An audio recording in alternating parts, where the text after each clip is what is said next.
At 11-6, I have them making the playoffs, but once again bowing out in the wild card round, restarting the controversy we have every year with the Dallas Cowboys when it comes to yes. Is that good enough? Do we start cleaning house? What do we do? We're not winning in the playoffs. I still think they have so much star power, right? When you talk about Dak Prescott, CeeDee Lamb, and Micah Parsons, and Deron Bland when he's healthy, and Trayvon Diggs, and all these DeMarcus Lawrence, all these stars that they have enough star power to win all these games in the regular season, right? It's just when you have those guys and that much talent at the top of your roster, you're going to win a lot of ball games, right? And they've won 12 games. They've won 12 games 3 years in a row, right? Mm-hmm. So, I mean, we know they can get to the playoffs. It's succeeding in the playoffs that's the X factor. I think they're going to get there again and again, lose to a just more well-rounded team, whoever that may be in the wild card round. But my offensive MVP is the guy that they just gave $34 million to a year, is CeeDee Lamb. Look, he's one of the best receivers in football. I think he's one of the best. You could argue he's the best slot receiver in football. Tied for fourth last year in receiving grade, including playoffs, second most receiving yards in football, led football in receptions, led the NFL in receptions, 2.69 yards per route run is a top 5 mark.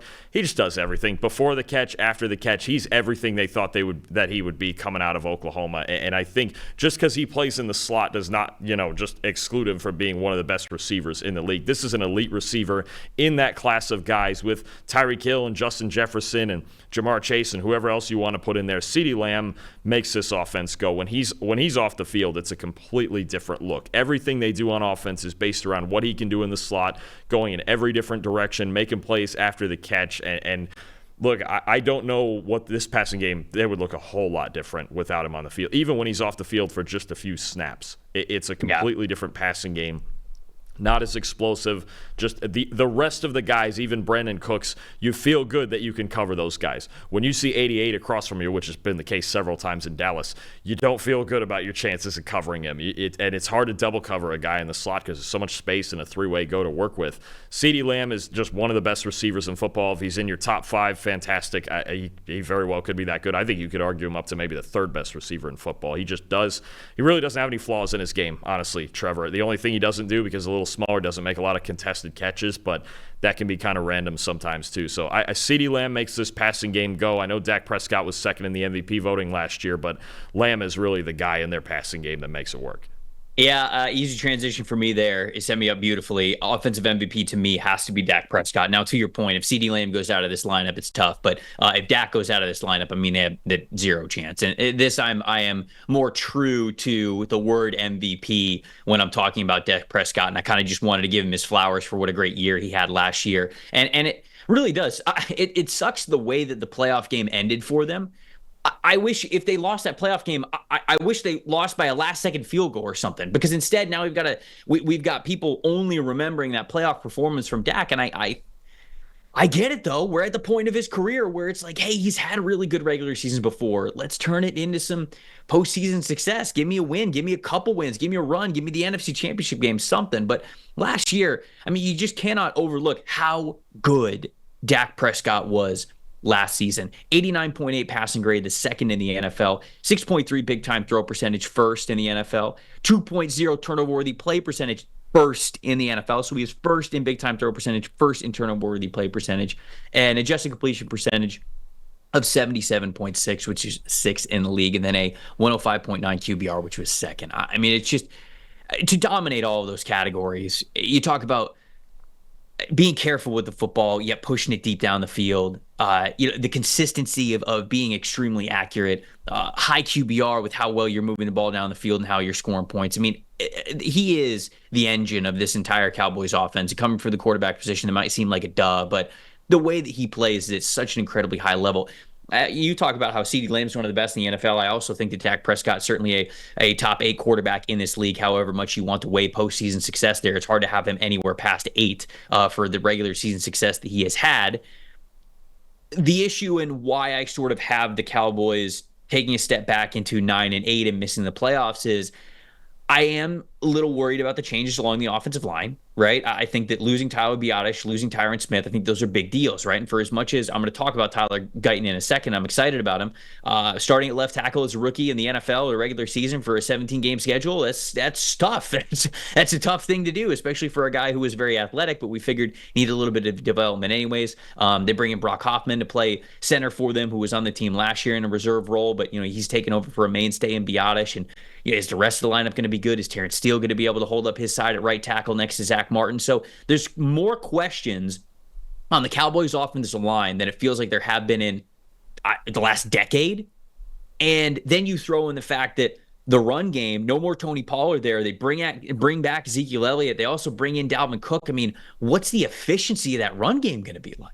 I don't think it's really good. They were middle of the pack, I think, in EPA per rush and rushing grade last year when it came to running the football, and it felt like a down year for Dallas. I think that gets even worse this year. So I think the run game is less reliable. I think even more is on Dak Prescott, and that's why, to me, he's got to be that MVP. But that's ultimately some of what worries me about Dallas, and we'll flip to the defensive side in a second. I'll talk about that. But who's your defensive MVP for this team? Look, it's a guy in the trenches that I have zero worries about, and I sometimes you hate to do the obvious thing, but you have to do it. Micah Parsons, man, this is just one of the best players in the league, one of the biggest freaks in the league ever since he stepped on the NFL field from Penn State. Second in overall in pass rush grade last year behind Myles Garrett, and that's actually the case over his 3 years in the league, that since he's been drafted, he's got the second best overall and pass rush grade behind Myles Garrett. And when you're talking about Myles Garrett, that's just, I mean, that's the class of class, right? We've already talked about him in the Browns preview, but Parsons makes everything go. There's times where I wish he was a better run defender. I think sometimes for some teams, the solution, we saw it in the Green Bay game, is to just run right at him and make him defend the run. But if you get behind this Dallas Cowboy team, we've seen it way too many times now. Micah Parsons, and he can come at you from any angle. He can come at you inside in the A-gap, outside off the edge, that he's doing more often than he used to than ever. Micah Parsons, look, he's the guy. He's unblockable. I mean, we've seen it. We've seen double and triple teams go his way. You can't leave anyone in the league. I don't think there's a single person in the league that can block Micah Parsons one-on-one. And the speed, the athleticism, the power at 250 pounds, he's just that guy. He's like, there's a handful of these teams have these edge defenders who just take games over. He can single-handedly beat you, especially if the Cowboys get an early lead and you're forced into drop back situations. There is nothing Micah Parsons can't do as a pass rusher, and he wins quickly, he wins often, and he's just simply one of the best players in football. Yeah, last 3 years that he's been in the NFL, 13 sacks, 13 and a half sacks, 14 sacks in each of those 3 seasons. Incredibly high pass rush win rate as well. My bold prediction for the Cowboys this year was, since 1982, there's only been 12 players who have ever gotten 20 sacks or more in a single season. And if I got a bold prediction for the Cowboys, it is that Micah Parsons would be that 13th player to be able to do that this year. But obviously that would be an incredible accomplishment, certainly in his wheelhouse. So defensive MVP for me, though, obviously Micah is a big deal for them. They need Micah to play very, very well and be their best defensive player. Trevon Diggs is my defensive MVP for this team, because with him coming back, missed all of last year with the torn ACL.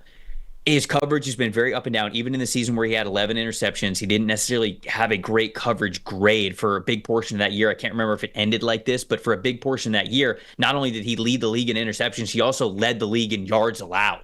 So he was very much a feast or famine corner. They need him to be solid. Now, for the games that he played last year before he tore his ACL, he was pretty solid for them. And so it was a small sample size. It looked like it might have been his best coverage year yet. We've got to see the best version of Trevon Diggs when it comes to being a shutdown corner this year, because now Deron Bland had 9 interceptions last year, and now you're going to miss him for at least, I think it was 6 to 8 weeks with a stress fracture in his foot. So I am worried about this Dallas defense because, one, had a lot of faith in Dan Quinn as their defense coordinator. He's no longer there. I know they bring in a veteran presence in Mike Zimmer, but with Dan Quinn leaving, I think there's some uncertainty there that I'm a little bit worried about, of the defense not being as aggressive, not being as confident as a group overall. And then 2, Dallas got so many interceptions from their corners over the last 2 seasons, to 2022 and 2023. That is really tough to expect and repeat. And especially with Diggs coming off of injury and with Bland not in the lineup for maybe the first half of the season, you're asking a lot of your defense when both of those guys who have been sort of major interception players for you before, there's some uncertainty to them. So I don't think Dallas' defense is going to be terrible. I'm not trying to say that, but interceptions aren't always this stable metric that you can count on year in and year out. In fact, I think it's a pretty unstable metric because of everything that has to go into an interception. So if I think the defense might take a little bit of a step back, the offensive line is going to take a little bit of a step back, the running game is going to take a little bit of a step back. Ultimately, I think the Cowboys are going to take a little bit of a step back. So that's kind of, I think Trayvon Diggs, all that to say, needs to be a shutdown corner for this team if this secondary and this defense is going to still play at a very, very high level. Breakout player and rookie. Let's get to those guys real quick. Second straight breakout offensive lineman for me, and it's Tyler Smith at left guard. Look, he was a natural left tackle in his days at Tulsa. His rookie year, because of injuries to Tyron Smith, he had a 73.3 grade as a left tackle. Kicks inside to guard last year and has a 74.4 grade. His first season ever playing guard. He's got some really, really high-end stuff, especially in the run game in his tape, man. He's got power. He's athletic. I think they've done a really nice job developing him from his days at Tulsa. Yep. Now they move him inside to guard. They have Tyler Guyton outside of him, who we'll get to in a minute. Tyler Smith, I think there could be a real big jump here in year 2 at guard. Finally just go, okay, this is my position. I'm settling in my second year. Similar way to even and this isn't Tyler Smith's natural position at guard, but now it's going to have to be. Same thing as Cam Jurgens, just getting more comfortable in a more comfortable situation. I think Smith is a huge part, especially with Guyton outside of him and a new center, Brock Hoffman, inside at center.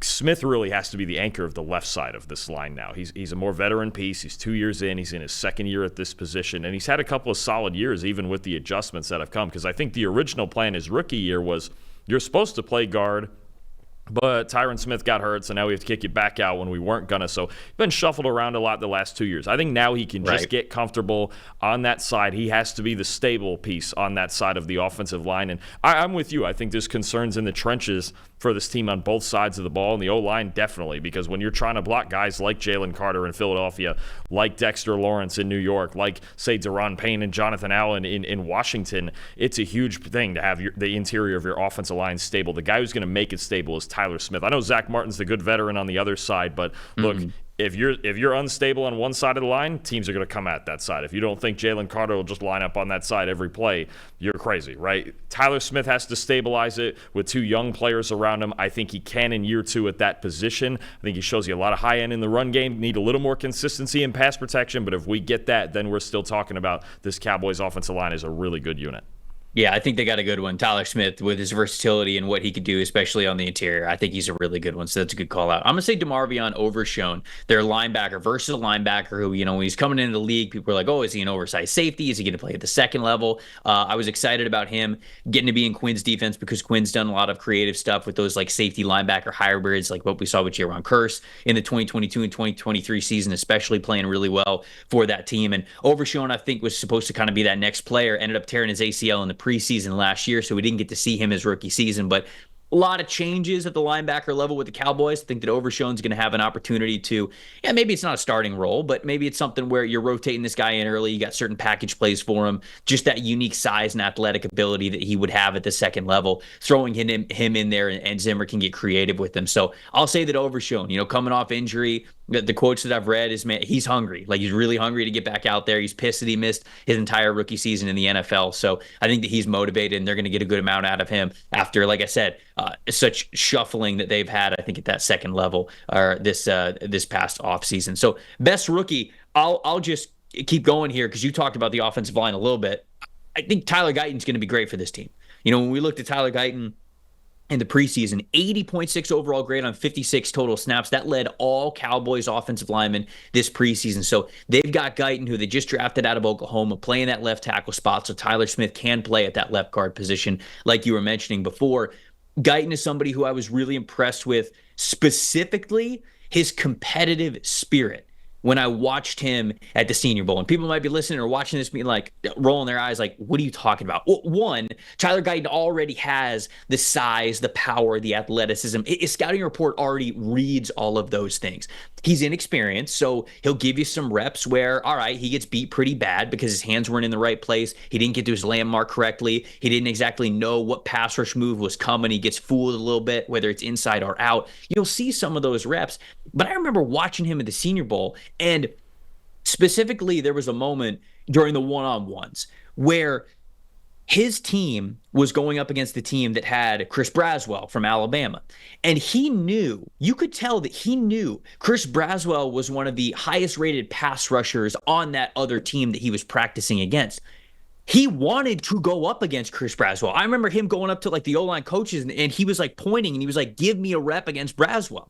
NFL scouts are here to see what we got. I want to go up against the best. And I think it was the first rep. He absolutely worked Braswell and he like let out a big yell and he high-fived the offensive lineman, the offensive line coach. And then, Braswell, I think, came back and had a better rep the second time. And then when both of them, as they were kind of like huddling up after the drill was over, he taps Braswell on the head. He's like, hey, that was a hell of a battle. Like, I love that. Like, dude, you just love competing in the trenches.